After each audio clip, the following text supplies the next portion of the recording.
Hello everyone, so today we are going to start with chapter 11, three-dimensional geometry of class 12th.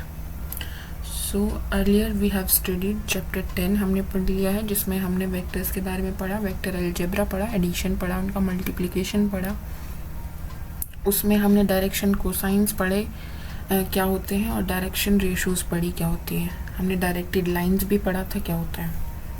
ठीक है, so first of all let us recall some basic things. Okay, so directed line क्या होता है कि एक line है जिसको एक डायरेक्शन दे दी गई है, that is a directed line. इस डायरेक्टेड लाइन की जब हम पॉजिटिव एक्स एक्सिस के साथ एंगल लेंगे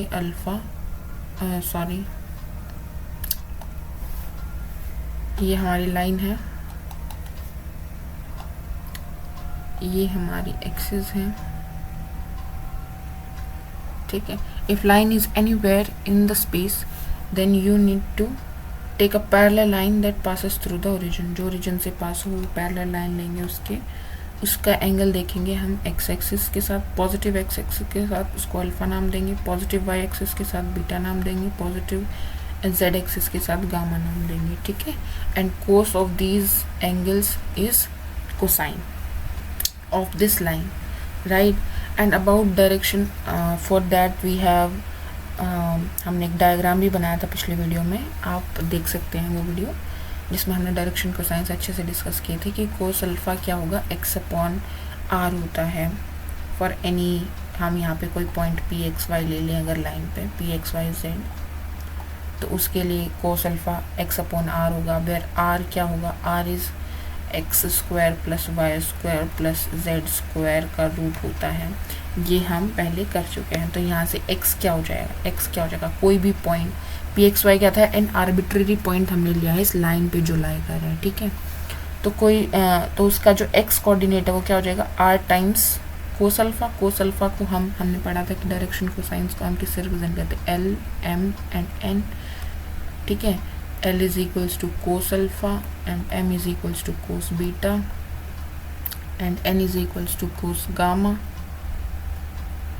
where alpha is angle with positive x axis, beta is angle with positive y axis and gamma is angle with positive z axis. ठीक है, और हमने इसकी एक आइडेंटिटी भी पढ़ी थी कि L square plus M square plus N square is equals to 1. ये सब हम पहले कर चुके हैं for vector point x y के लिए, एक्स वाई जेड के लिए क्या था. तो यहाँ पे हमारे पास कोई भी लाइन दे रखी है, उसको एक डायरेक्शन दे रखी है, उस डायरेक्शन पे हमने लाइन पे arbitrary point x y z ले लिया है. अच्छा, लाइन कहीं भी स्पेस में हो सकती है, तो हम क्या करेंगे, हम एंगल किसका निकालेंगे, जो ओरिजिन से पास होगी उसी का निकालेंगे ना. तो उसके लिए हमें क्या करेंगे, उसके पैरेलल हम एक लाइन ले लेंगे जो ओरिजिन से पास होगी, उसके फिर हम alpha beta gamma find out करेंगे, cos alpha cos beta cos gamma find out करेंगे, तो हमारे पास एल एम और एन की वैल्यू आ जाएगी. और वहाँ पे पहले वीडियो में हम ये बता चुके हैं कि एक्स क्या हो जाएगा, यहाँ से एक्स हो जाएगा आर टाइम्स कोस अल्फा. तो ये क्या बोल रहा है कि जो एक्स वाई जी जो भी पॉइंट हम ले रहे हैं, आर्बिट्ररी पॉइंट हमारा लाइन पे, तो एक्स क्या हो जाएगा, r times l, r times l होगा, आर टाइम्स एम होगा, आर टाइम्स एन होगा. तो डायरेक्शन रेशोज़ बोलते हैं. ये जो एक्स वाई जेड आएंगे हम इनको क्या बोलते हैं, direction ratios. Okay, and what are these are constant multiples of l m and n, okay, respectively. ठीक है, वो कांस्टेंट हम अल्फा आप उसको रिप्रेजेंट कर सकते हो, लैम्डा से रिप्रेजेंट कर सकते हो. ठीक है, म्यू से रिप्रेजेंट कर सकते हो. ठीक है, तो एक कांस्टेंट के से रिप्रेजेंट कर सकते हो कि वो डायरेक्शन रेशोज़ जो होते हैं वो कांस्टेंट मल्टीपल होते हैं हमारे एलिमेंट के. ठीक है, इनको ए बी सी से भी हम रिप्रेजेंट करते हैं, ए बी सी से हम डायरेक्शन रेशोज़ को रिप्रेजेंट करते हैं. ठीक है, तो these are the points about direction cosines and direction ratios. हमने एक्सप्लेन कर दिया है पिछले वीडियो में, तो हमने यहाँ पे रिकॉल कर लिया है एक बार. ठीक है, उसके बाद अगर हम आगे बढ़ें तो दूसरी बात आप ये ध्यान देंगे कि जो हमारी अगर दो पैरेलल लाइंस हैं, दो लाइंस अगर एक दूसरे के पैरेलल हैं, तो उनके जो डायरेक्शन रेशोज़ होती हैं वो सेम होंगी, क्योंकि ये दोनों पैरेलल हैं. ठीक है, पैरेलल है मतलब एक दूसरे के साथ 90 डिग्री। तो अगर ये अल्फ़ा एंगल बनाएगी तो ये भी एक्स एक्सिस के साथ अल्फ़ा ही एंगल बनाएगी। समझ पा रहे हो आप इस बात को? ठीक है, तो अगर दो पैरेलल लाइंस हैं तो उनकी डायरेक्शन कोसाइंस जो होते हैं वो सेम होते हैं। ओके, तो अभी तक आपने इससे पहले इक्वेशन ऑफ लाइन निकालनी पड़ी होगी इन 2D। ठीक है, जनरल इक्वेशन अगर हम लाइन की लिखें तो वो क्या होती है? जनरल इक्वेशन अगर हम लाइन की लिखें तो होती है y is equals to m x plus c. M क्या होता है? स्लोप होती है। स्लोप को आप m से रिप्रेजेंट कर सकते हो, tan अल्फ़ा से आप रिप्रेजेंट कर सकते हो। वहाँ क्या होती थी? 2D है, हमारे पास x और y एक्सिस है। ठीक है, ये हमारे पास कोई भी लाइन है तो x एक्सिस के साथ वो जो एंगल बना रही है उसको हम क्या बोलते थे? अल्फ़ा लेते थे, और इसका tan ले लेंगे तो हमारे पास क्या आ जाएगी? स्लोप आ जाएगी। ठीक है, यही करते थे।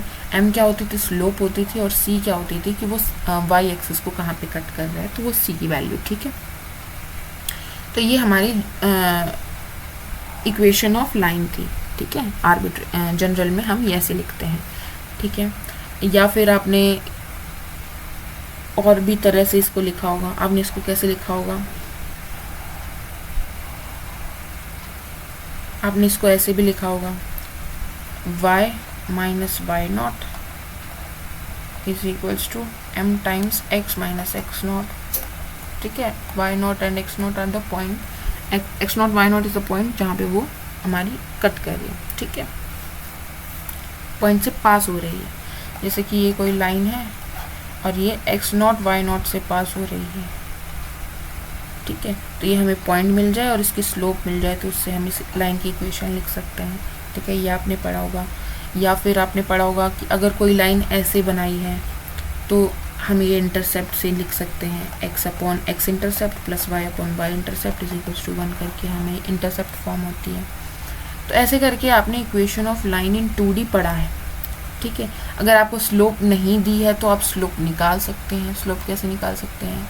आपने पढ़ा होगा, डेरिवेटिव से कंपैरिजन कर सकते हैं। आपने क्या पढ़ा होगा? आपने ऐसे डायग्राम बनाया होगा कि मान लीजिए कि ये हमारी लाइन है तो हम क्या करेंगे? ऐसे बना देंगे, इस पॉइंट से और इस पॉइंट से हम परपेंडिकुलर लाइन बना लेंगे। ठीक है, ये जो थीटा होगा यही तो स्लोप है ना, tan theta is the slope. And tan theta क्या होगा? परपेंडिकुलर बाय बेस, यही होता है। परपेंडिकुलर क्या हो जाएगा? इसका y कोऑर्डिनेट, मान लीजिए ये x1 y1 है और ये x2 y2 है, तो ये क्या हो जाएगा? y2 माइनस y1 अपॉन ये क्या हो जाएगा? x2 minus x1। ये वाली चीज़ हो जाएगी x2 माइनस x1। तो यहाँ से हमारे पास tan थीटा की वैल्यू हो जाएगी और ये क्या हो जाएगा? m हो जाएगी, हमारी स्लोप ये हो जाएगी।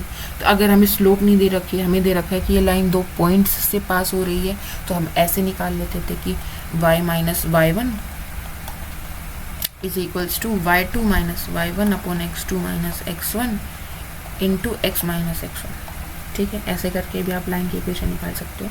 तो ये आपने 2D में पढ़ा था। इसी से हम आइडिया लेते हुए अब अगर हम 3D की बात करें और अगर हम बोले कि लाइन की इक्वेशन वेक्टर फॉर्म में क्या होगी, तो उसके लिए अब हम काम करेंगे।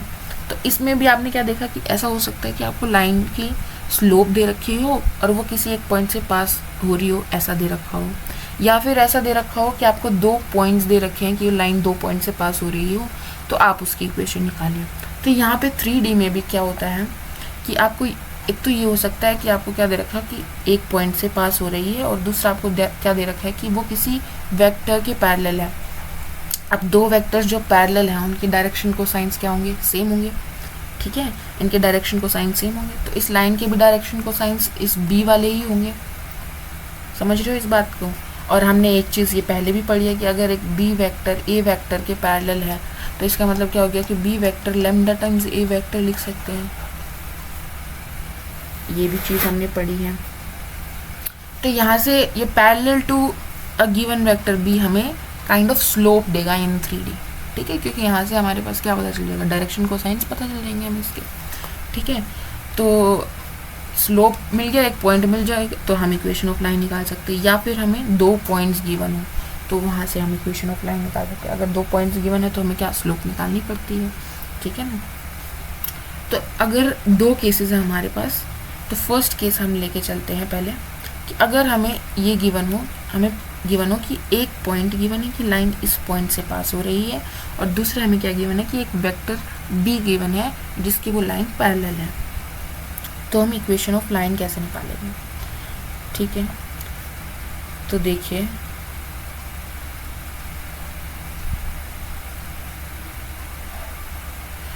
P x y arbitrary point है,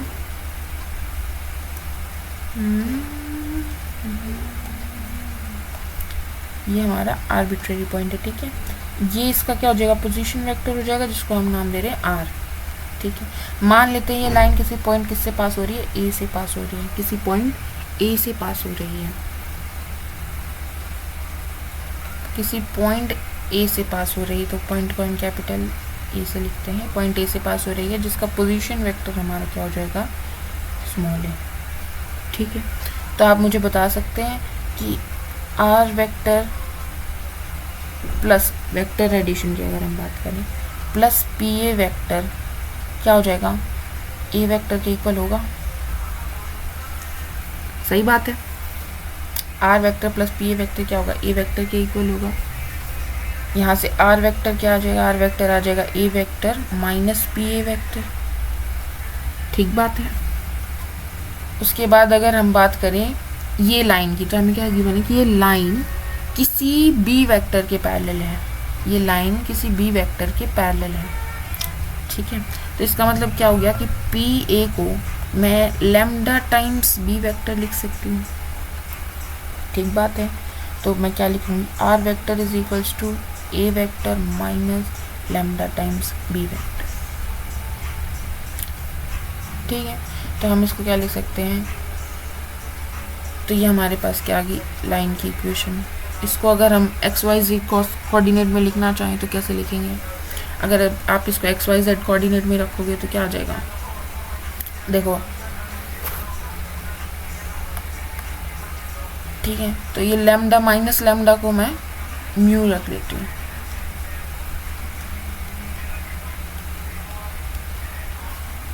ठीक है।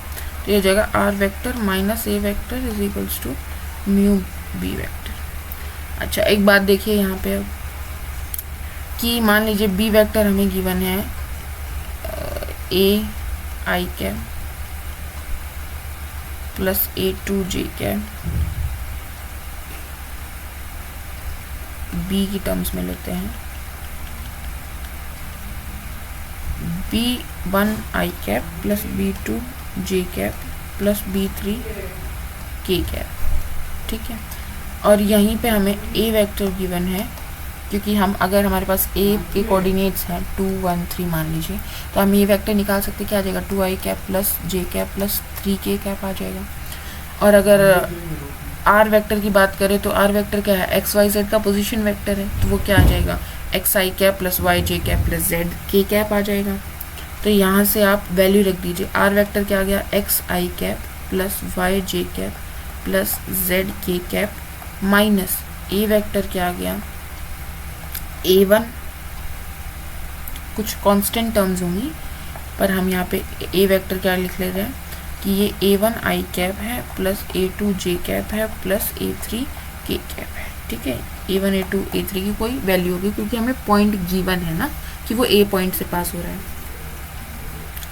ठीक है। तो A1 आई कैप प्लस A2 जे कैप प्लस A3 के कैप, ठीक है, equals to mu times b, b क्या है हमारा B1 आई कैप प्लस B2 जे कैप प्लस B3 के कैप, ठीक है। ये है हमारे पास। तो यहाँ से आपके पास क्या आ जाएगा x माइनस A1 आई cap plus y minus A2 जे cap plus z minus A3 के cap is equals to mu times B1 I cap plus B2 J cap plus B3 के कैप, ठीक है। तो अगर आप कंपैरिजन करोगे तो यहाँ से क्या आ जाएगा, x minus A1 is equals to mu B1। वैसे ही आपके पास आ जाएगा x minus y minus A2 is equals to mu times B2। ऐसे ही आ जाएगा z minus A3 is equals to mu times B3। और यहाँ से अगर आप लिखो तो यह आ जाएगा x minus A1 upon B1 is equals to y minus A2 upon B2 is equals to z minus A3 upon B3 is equals to mu is a constant है। तो यहाँ से क्या हमें पता चला कि आप ऊपर क्या लिख रहे हो, x आर्बिट्रेरी है, A1 A2 A3 ये हमारे पॉइंट्स जिससे लाइन पास हो रही है वो पॉइंट उसके कोऑर्डिनेट्स हैं, लाइन जिससे पास हो रही है उस पॉइंट के कोऑर्डिनेट्स हैं। और नीचे B1 B2 B3 क्या है, जिस लाइन के वो लाइन पैरेलल है उसके डायरेक्शन रेशोज हैं। ठीक है, तो नीचे B1 B2 B3 आ जाएगा। ये हमारी क्या होती है, कार्टेशियन फॉर्म में इक्वेशन ऑफ लाइन होती है। तो ये हमारा केस 1 था जिसमें क्या था, हमारे पास line passing through a point, passing through a given point A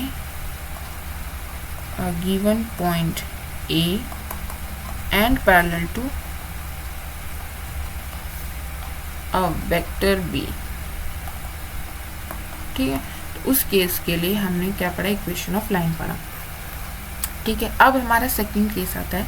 second case बोलता है कि इक्वेशन ऑफ लाइन आपको बतानी है। केस सेकंड हमारा बोलता है कि आपको इक्वेशन ऑफ लाइन बतानी है if it passes through to given point, it passes through to given points. ठीक है, अब क्या देखो, गिवन पॉइंट्स दो दे रखे हैं हमें। तो ये ऐसा कुछ, ये लाइन है हमारे पास, A पॉइंट दे रखे हैं और एक हमारे पास B पॉइंट दे रखा है। एक आर्बिट्ररी हमारे पास P हम कंसीडर कर लेते हैं x y z। ठीक, तो ये A वेक्टर हो गया, पोजीशन वेक्टर मान लेते हैं A का, और ये हमारा B वेक्टर हो गया, पोजीशन वेक्टर ऑफ B। ठीक है, तो आप बता सकते हैं कि A B वेक्टर क्या होगा, A B वेक्टर क्या होगा, पोजीशन वेक्टर ऑफ B यानी B vector minus A vector हमारा क्या हो जाएगा, A B वेक्टर हो जाएगा। इतनी बात क्लियर है। तो ये जो लाइन है ये A B वेक्टर के पैरेलल है, क्योंकि वो तो इसी लाइन पे लाई कर रहा है, तो ये A B वेक्टर के पैरेलल है। तो ये हमें वेक्टर देगा जिससे ये पैरेलल है। और कोई भी एक पॉइंट कंसिडर कर सकते हो आप, एक पॉइंट हमें A लेना है जिससे ये पास हो रही है। तो पिछले वाले केस से ही हमारे पास क्या हो जाएगा, R वेक्टर माइनस वो वेक्टर जिससे पास हो रही है, तो हमने A ले लिया उसका position vector, is equals to lambda times वो वेक्टर जिसके ये पैरेलल है, वो क्या हमारे पास B vector minus A vector. तो यहाँ से R वेक्टर क्या आ जाएगा, lambda B vector minus lambda A vector plus A vector. तो हमारे पास आ जाएगा R vector is equals to A vector plus lambda times B vector minus A vector. तो ये आ जाएगी। अगर हमारे पास ये गिवन है कि वो जो लाइन है वो दो पॉइंट्स से पास हो रही है, तो आपके पास ये इक्वेशन आ जाएगी वेक्टर फॉर्म। और यही अगर आपको कार्टेशियन फॉर्म में चाहिए तो similarly R vector minus A vector is equals to lambda times B vector minus A vector. सारी वैल्यूज आप पुट कर दीजिए। A को आप लिख लीजिए A1 i cap plus A2 j cap plus A3 k cap. वहीं आप B1 को लिख लीजिए, B को लिख लीजिए B1 i cap plus B2 j cap plus B3 k cap, और आपको मिल जाएगा R माइनस ए, तो यहाँ पे x माइनस A1। ठीक है, पॉइंट B माइनस ए, तो यहाँ पे आ जाएगा B1 minus A1, B1 minus A1 is equals to x minus A2 upon B2 minus A2 is equals to, sorry x की जगह वेरिएबल भी चेंज करना है हमारे, x की जगह क्या आएगा y is equals to z minus A3 upon B3 minus A3। तो सिमिलर यहाँ पे तो x y z हो गए, ये हमारा वो पॉइंट जिससे वो पास हो रही है A1 A2 A3 हो गए, और ये जिसके पैरेलल थी वो क्या था, B vector minus A vector. तो इसके जो कोऑर्डिनेट्स क्या होंगे, B1 आप निकालोगे अगर B vector minus A vector तो क्या आ जाएगा, B1 minus A1 I cap plus B2 minus A2 J cap plus B3 minus A3 K cap. ठीक है, तो ये हमारे डायरेक्शन रेशियोज हो गए जिसके ये पैरेलल है। तो ये हमारी आ गई equation of line in Cartesian form. तो आपको इक्वेशन ऑफ लाइन में दो फॉर्म्स याद करनी है। अगर आप या तो एक वेक्टर के पैरेलल गिवन होगा और वो किसी एक पॉइंट से पास हो रही है, उसके कोऑर्डिनेट्स आपको गिवन होंगे, इसका पोजीशन वेक्टर आप ए वेक्टर लेंगे तो आपके पास इक्वेशन ऑफ लाइन आ जाएगी ये। या फिर आपको गिवन होगा कि वो 2 पॉइंट्स से पास हो रही है, इसका पोजीशन वेक्टर ए वेक्टर है, इसका पोजीशन वेक्टर बी वेक्टर है, ये पोजीशन वेक्टर ए वेक्टर है और इसका पोजीशन वेक्टर बी वेक्टर है। तो आप क्या लिखेंगे, r vector minus a vector is equals to lambda times B vector minus a vector. ठीक है, तो ये 2 इक्वेशंस आपको याद रखनी है। हाँ, कार्टेशियन फॉर्म में आप इसको कॉरेस्पॉन्डिंग चेंज कर सकते हैं। नेक्स्ट इज 2 लाइंस के बीच में आप, next topic is angle between 2 lines. 2 lines के बीच आप एंगल कैसे निकालेंगे। तो एंगल निकालने के लिए तो ये लाइन इस वेक्टर के पैरेलल है, दूसरी लाइन दूसरे वेक्टर के पैरेलल है। तो हम मान लेते हैं पहले 2 लाइन की इक्वेशन। तो r vector is equals to a vector plus mu times B vector, और दूसरी लाइन आर वेक्टर। अच्छा, इंटरसेक्टिंग लाइंस के बीच में ही एंगल निकालोगे, पैरेलल लाइंस के बीच में एंगल थोड़ी निकालोगे। तो आप इंटरसेक्टिंग लाइंस के बीच में एंगल निकालोगे ऐसा। ठीक है, ये हो जाएगी हमारी ए वेक्टर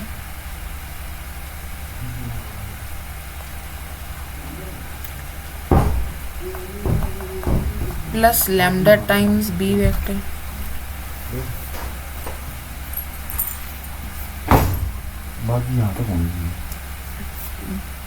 ये अलग लाइन के पैरेलल होगी तो इसको B1 नाम दे देते हैं, इसको B2 नाम दे देते हैं। ठीक है, तो हमारे पास एंगल बिटवीन क्या होगा, अब ये इस वेक्टर के पैरेलल है, ये इस वेक्टर के पैरेलल है, तो 2 वेक्टर्स के बीच का एंगल अगर हम निकाल दे तो लाइंस के बीच का एंगल वही होगा। तो 2 वेक्टर्स के बीच का एंगल कैसे निकालते हैं हम, कोस थीटा। कोस थीटा क्या होता है, B1 डॉट B2, ठीक है, का मोड डिवाइडेड बाय B1 का मैग्नीट्यूड और B2 का मैग्नीट्यूड, यही होता है कोस थीटा, ये हमने पहले पढ़ा है। तो B1 डॉट B2 कैसे लिखेंगे, मान लीजिए B1 हमारा है A1 I cap plus A2 J cap plus A3 K cap, और B2 हमारा है B1 I cap plus B C की टर्म्स में लिखते हैं, रिपीट हो गया, C1 I cap plus C2 J cap plus C3 K cap. तो B1 डॉट B2 क्या होता है, डॉट प्रोडक्ट क्या होता है, कॉरेस्पॉन्डिंग मल्टीप्लाई हो जाते हैं। तो A1 C1 plus A2 C2 plus A3 C3 upon इसका मैग्नीट्यूड। तो इसको क्या लिखेंगे, A1 का स्क्वायर प्लस A2 का स्क्वायर प्लस A3 के स्क्वायर का रूट। सिमिलरली B2 का मैग्नीट्यूड क्या हो जाएगा, C1 square plus C2 square plus C3 square. ठीक है, तो ये हमारे पास आ जाएगा एंगल बिटवीन 2 लाइंस, तो एंगल बिटवीन देयर वेक्टर्स। तो बेसिकली आपको अगर 2 लाइंस के बीच का एंगल निकालना है तो आपको B1 वेक्टर पता करना है क्या है, B2 वेक्टर क्या पता करना है क्या, और उन दोनों के बीच का आप अगर एंगल निकाल दोगे तो आपके पास लाइंस के बीच का एंगल आ जाएगा। अब यहाँ पे क्या है, कोस थीटा की वैल्यू आ जाएगी हमारे पास, कोस थीटा हमारे पास कुछ वैल्यू आ गई, तो थीटा क्या आ जाएगा, कोस इनवर्स ऑफ दिस। ठीक है, इससे हम क्या निकाल सकते हैं, angle between 2 lines. Now next is shortest between 2 lines, shortest distance between 2 lines कैसे निकालेंगे। 2 लाइंस हैं, उनके बीच का डिस्टेंस कैसे निकालेंगे। तो वो निकालने के लिए हम क्या करेंगे, सपोज अब सबसे पहले उसके लिए हमें ये चीज़ देखनी होगी कि एक होती हैं स्क्यू लाइंस जो होती हैं नॉन कोप्लेनर। क्या होती है? नॉन कोप्लेनर, यानी कि वो एक प्लेन में लाई नहीं करती हैं। जैसे कि अगर आप मैं ये क्यूबॉइड बनाऊं,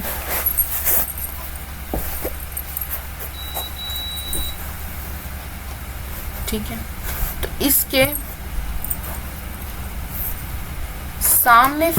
सामने वाले फेस का जो डायगोनल होगा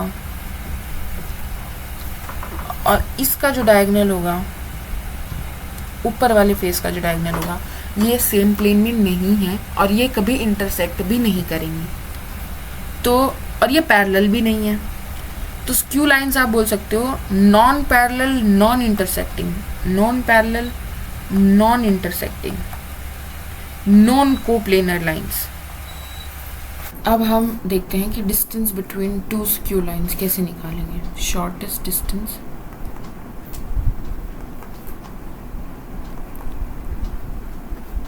between two skew lines.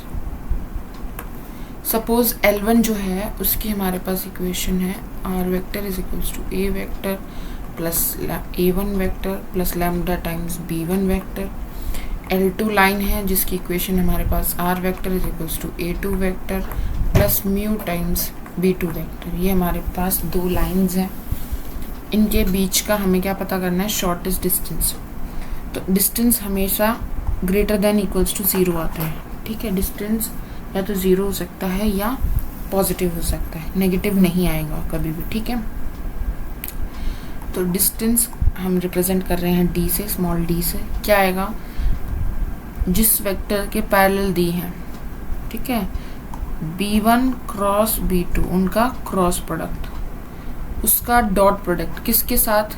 a2 minus a1 vector के साथ, उसका dot product divide by magnitude of b1 vector cross b2 vector का मैग्नीट्यूड, और इसका मोड आप ले लेंगे तो आपके पास डिस्टेंस आ जाएगा बिटवीन टू स्क्यू लाइंस।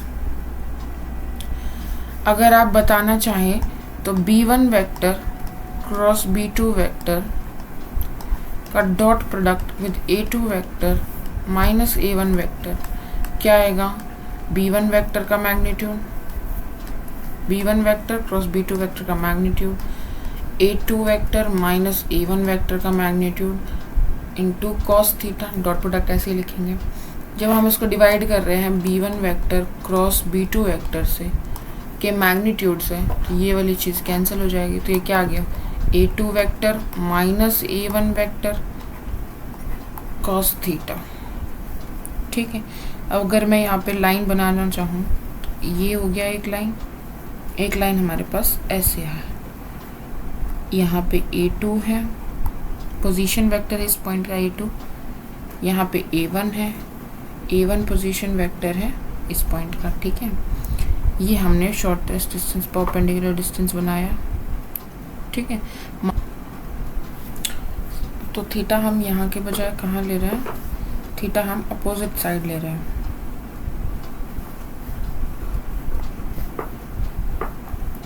यहाँ पे हम थीटा नहीं ले रहे, थीटा हम यहाँ ले रहे हैं, ठीक है। तो यहाँ से आप बता सकते हो कॉस थीटा क्या आ जाएगा? बेस यहाँ पे शॉर्टेस्ट डिस्टेंस d है हमारा, into a2 vector by a2 vector minus a1 vector. तो यहाँ से डिस्टेंस आ जाएगा a2 vector minus a1 vector का magnitude hypotenuse into cos theta. This is equals to distance, ठीक है। आप दूसरी चीज़ यहाँ से देख सकते हो कि ये जिसके पैरेलल है b1 वेक्टर के, ये जिसके पैरेलल है b2 वेक्टर के, तो जब हम शॉर्टेस्ट डिस्टेंस निकालते हैं तो यहाँ पे भी परपेंडिकुलर होगी ये लाइन और इस पे भी परपेंडिकुलर होगी। तो मतलब d जो है वो b1 के भी परपेंडिकुलर है और b2 के भी परपेंडिकुलर है। तो b1 क्रॉस b2 जो होता है, ये जो वेक्टर होता है ये b1 के भी परपेंडिकुलर होता है और b2 के भी परपेंडिकुलर होता है। ये हमने क्रॉस प्रोडक्ट वाली वीडियो में देखा था। तो यहाँ से हमने इसलिए क्रॉस प्रोडक्ट का यूज़ किया है, आपको ध्यान आएगा, ठीक है, तो ये हो गया हमारा shortest distance between two skew lines. Now let's talk about shortest distance between two parallel lines.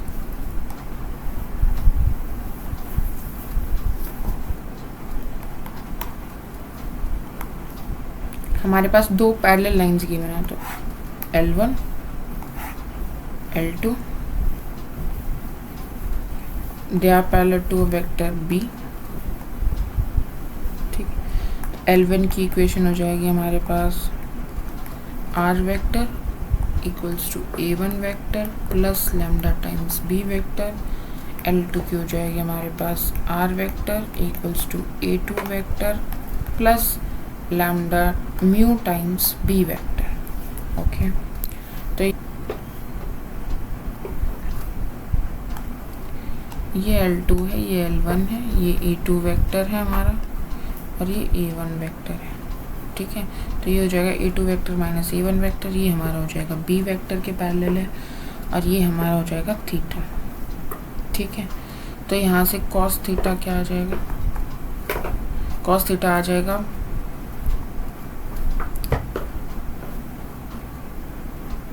Sine theta निकालते हैं, साइन थीटा आएगा हमारा परपेंडिकुलर जो हमारा डिस्टेंस है, क्योंकि कॉस थीटा में क्या इंक्लूड हो रहा था, बेस इंक्लूड हो रहा था, हमें तो परपेंडिकुलर डिस्टेंस निकालना है, तो ये हम इसका नाम दिया हमने D, sine theta D upon ये जो वेक्टर है इसका मैग्नीट्यूड क्या आ जाएगा, ये वेक्टर क्या आ जाएगा A2 vector minus A1 vector आ जाएगा, फाइनल पॉइंट का position vector minus initial point का पोजीशन वेक्टर, उनको सब्ट्रैक्ट कर देंगे तो हमारे पास ये वेक्टर आ जाएगा। ठीक है, और इसका हम मैग्नीट्यूड ले लेंगे तो इसकी हमारे पास लेंथ आ जाएगी, perpendicular by hypotenuse gives us sine theta. तो यहाँ से डिस्टेंस क्या आ जाएगा A2 vector minus A1 vector into sine theta, ये हमारा D आ जाएगा। ठीक है, अगर मैं अब आपको बताऊं कि B vector cross A2 vector minus A1 vector का मैग्नीट्यूड क्या आएगा, B वेक्टर का magnitude A2 vector minus A1 vector का मैग्नीट्यूड इंटू साइन थीटा, ये आएगा। और मैं इसको अगर डिवाइड कर दूँ B वेक्टर के मैग्नीट्यूड से तो ये क्या आ जाएगा, D आ जाएगा। तो यहाँ पे डिस्टेंस का फॉर्मूला हम ये यूज़ करते हैं, जनरलाइज करने के लिए हमने इसको ऐसे लिखा है।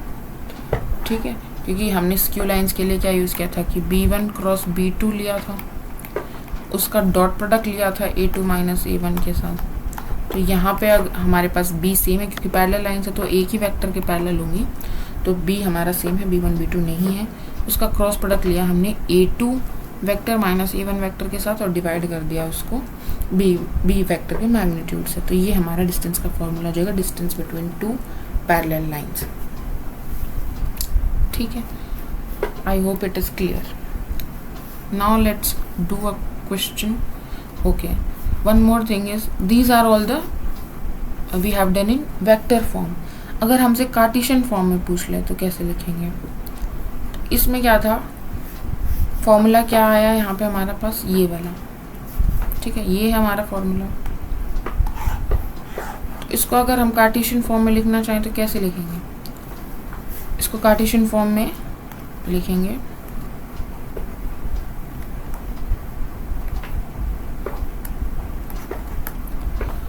तो फर्स्ट जो रो होगी उसमें आएगा हमारे A2 vector minus A1 vector के कोऑर्डिनेट्स। तो मान लीजिए A2 वेक्टर हमारे पास x2i cap plus y2j cap plus z2k cap, और A1 वेक्टर है हमारे पास x1i cap plus y1j cap plus z1k cap. तो हमारे पास A2 vector minus A1 vector हो जाएगा x2 minus x1, y2 minus y1, z2 minus z1। ये हो गई हमारी फर्स्ट रो। सेकेंड रो में आप B1 के कोऑर्डिनेट्स रखेंगे, तो B1 के कोऑर्डिनेट्स आ जाएंगे यहाँ पे, देन आप यहाँ पे थर्ड रो में B2 के कोऑर्डिनेट्स रखेंगे और इसका आप डिटर्मिनेंट निकाल लेंगे, ठीक है। तो आपके ऊपर वाली वैल्यू आ जाएगी, ओके। नीचे आपको क्या करना है, B1 B2 वेक्टर के कोऑर्डिनेट्स डायरेक्शन रेशियोज लिखेंगे, I cap J cap K cap. आप इसको यहाँ से क्या आ जाएगा, आपको क्रॉस प्रोडक्ट मिल जाएगा और उसका मैग्नीट्यूड निकाल के आप नीचे रखेंगे। इन दोनों को आप डिवाइड कर देंगे, ये वैल्यू निकालेंगे, ये वैल्यू निकालेंगे, इन दोनों को आप डिवाइड कर देंगे। यहाँ पे आपको ये सॉल्व करने के बाद उसका मैग्नीट्यूड निकालना, ठीक है ना। डिवाइड कर देंगे तो आपके पास वैल्यू आ जाएगी डिस्टेंस d की। सिमिलरली अगर आप इसको लिखना चाहेंगे तो इसको भी आप लिख सकते हैं। तो यहाँ पे तो ऊपर आपको क्या करना है, क्रॉस प्रोडक्ट करना है। तो आप पर लिखेंगे I vector, J vector, K vector, यहाँ पे B वेक्टर के कोऑर्डिनेट्स आ जाएंगे। फिर A2 माइनस A1 के x2 minus x1, y2 minus y1, z2 minus z1, इसका निकालेंगे, आप सॉल्व करेंगे डिटर्मिनेंट, और फिर उसका आप मैग्नीट्यूड निकालेंगे जो वेक्टर आएगा, ठीक है। और उसको फिर B वेक्टर के मैग्नीट्यूड से डिवाइड करेंगे तो आपके पास डिस्टेंस आएगा, ठीक है। तो आप कार्टेशियन फॉर्म में ऐसे कर सकते हैं। So I hope it is clear. This completes 11.2, okay. There is one question from the exercise. So whenever you got a question जिसमें आपको इक्वेशन दी गई है लाइन की, तो आप उसको हमेशा पहले स्टैंडर्ड फॉर्म में चेंज करेंगे, उसके बाद आपको पता चलेगा कि पॉइंट क्या है और डायरेक्शन रेशियोज क्या है। तो जैसे कि यहाँ पे हमारे को 1 माइनस एक्स लिखा है, जबकि हम जब इक्वेशन लिखी थी तो क्या लिखा था, x माइनस x1 होता है, या x माइनस आप a लिख रहे हो अगर आपका पॉइंट ABC है, तो x पहले आता है, वेरिएबल पहले आता है। तो हम इसको चेंज करेंगे स्टैंडर्ड फॉर्म में पहले। स्टैंडर्ड फॉर्म में हम क्या लिखेंगे, माइनस यहाँ से कॉमन लेना पड़ेगा हमें, x minus 1 up by 3 equals to y का कोऑर्डिनेट भी क्या होना चाहिए, 0 होना चाहिए। तो यहाँ से 7 कॉमन लेंगे तो y माइनस 2, y का कोफिशिएंट 1 होना चाहिए, 2p equals to z minus 3/2, ठीक है। दूसरी हमारे पास है, यहाँ पे भी हमें 7 माइनस का कॉमन लेना पड़ेगा, x minus 1/3p is equals to y minus 5/1 equals to minus common लेना पड़ेगा z माइनस 6/5। तो ये हमारे पास स्टैंडर्ड इक्वेशंस आ गई। हमें क्या बोला है, find the value of p so that the lines are at right angle. अगर दो लाइन एक दूसरे के परपेंडिकुलर है, पहले मुझे बताइए, अगर दो वेक्टर एक दूसरे के परपेंडिकुलर हैं तो उसका मतलब क्या हो गया, a vector dot b vector क्या हो जाता है, 0 हो जाता है। तो अगर यहाँ पे लाइंस की बात कर रहे हैं तो लाइंस की डायरेक्शन रेशियोज क्या होती है, b1 b2 से रिप्रेजेंट करते हैं, और ये वाली ये हमें क्या देती है, डायरेक्शन रेशियो देती है जिसके पैरेलल होती है, ठीक है। तो हमें क्या बताना है कि दो लाइंस परपेंडिकुलर है, तो L1 की जो डायरेक्शन रेशियोज हैं यानी b1 डॉट b2 जो होता है L2 की डायरेक्शन रेशियोज, वो क्या हो जाएगा, 0 हो जाएगा। तो इस केस में क्या हो जाएगा, 3 इंटू 3p यानी 9p plus 2p into 1, sorry आपको ये नीचे भी लाना पड़ेगा पहले। तो ये माइनस को मैं अगर नीचे ले आऊँ तो ये माइनस हो जाएगा, ये प्लस हो जाएगा। ये 7 को अगर मैं नीचे ले जाऊँ तो ये 7 हो जाएगा, ये 7 हटा देंगे हम, ठीक है। ये ठीक है, ये स्टैंडर्ड फॉर्म में है। उसके बाद यहाँ पे हमारा -7 नीचे आएगा, -7 ये ठीक है, और यहाँ पे हमारा -5 हो जाएगा, ठीक है। अब देखते हैं, तो -3 into -3p/7, so it's minus minus plus 9p/7, 2p/7 into 1, so it's 2p/7 minus 10 equals to 0, क्योंकि हमारा क्या है, परपेंडिकुलर दिए एक दूसरे से। यहाँ से हमारे पास आ जाएगा 11p - 7t equals to 0। यहाँ से हमारे पास p आ जाएगा 70/11। p की वैल्यू आने के बाद हम क्या निकाल सकते हैं, p की वैल्यू ही निकालनी है, so we got the answer. तो आप ये ध्यान रखिए, आपको कोई भी इक्वेशन दे रखे है तो first of all write it in standard form to find out the value of the point which it passes and to find out the value of the vector to which it is parallel. Thank you.